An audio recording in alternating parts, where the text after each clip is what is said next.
আধুনিকায়ন ও তথ্য প্রযুক্তির উন্নয়নে বিলুপ্তির পথে গ্রাম বাংলার ঐতিহ্য হারিকেন বাতি। অথচ গ্রামীণ জীবনে রাতের অন্ধকার দূর করতে একটা সময় মানুষের অন্যতম ভরসা ছিল এই হারিকেন বাতি।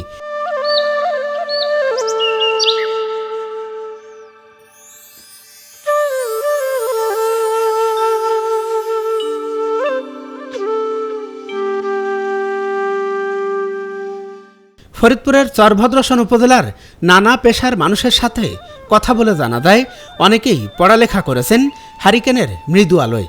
গৃহস্থলী এবং ব্যবসার কাজেও হারিকেনের ব্যাপক চাহিদা ছিল, কিন্তু এখন হারিকেনের ব্যবহার নাই বললেই চলে।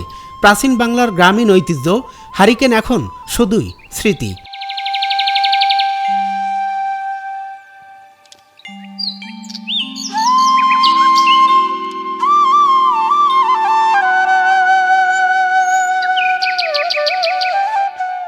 গ্রামের আমাবস্যার রাতে মিটমিট আলো জ্বালিয়ে মানুষের পথ চলার স্মৃতি এখনও তাড়া করে।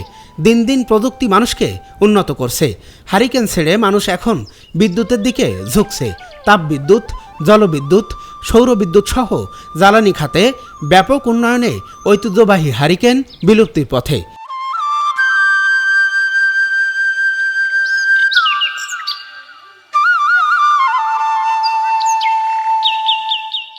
এছাড়াও প্রযুক্তির মাধ্যমে বিদ্যুৎকে সংগ্রহ করে ব্যবহারের পন্থা আবিষ্কার করেছে বিজ্ঞানীরা। চার্জ লাইট, সৌরবিদ্যুৎ সহ বেশ কিছু আলোর যোগান থাকায় এখন আর কেউ ঝুঁকছে না হারিকেনের দিকে। প্রবীণদের মতে একসময় হারিকেন দেখতে যেতে হবে জাদুঘরে। নতুন প্রজন্ম হয়তো জানবেও না হারিকেন কি বা হারিকেনের ইতিহাস।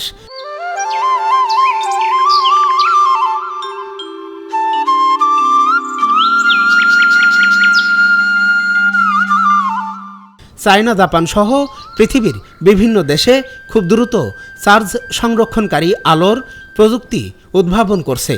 এভাবেই হয়তো চিরতরে হারিয়ে যাবে গ্রাম বাংলার ঐতিহ্য হারিকেন বাতি।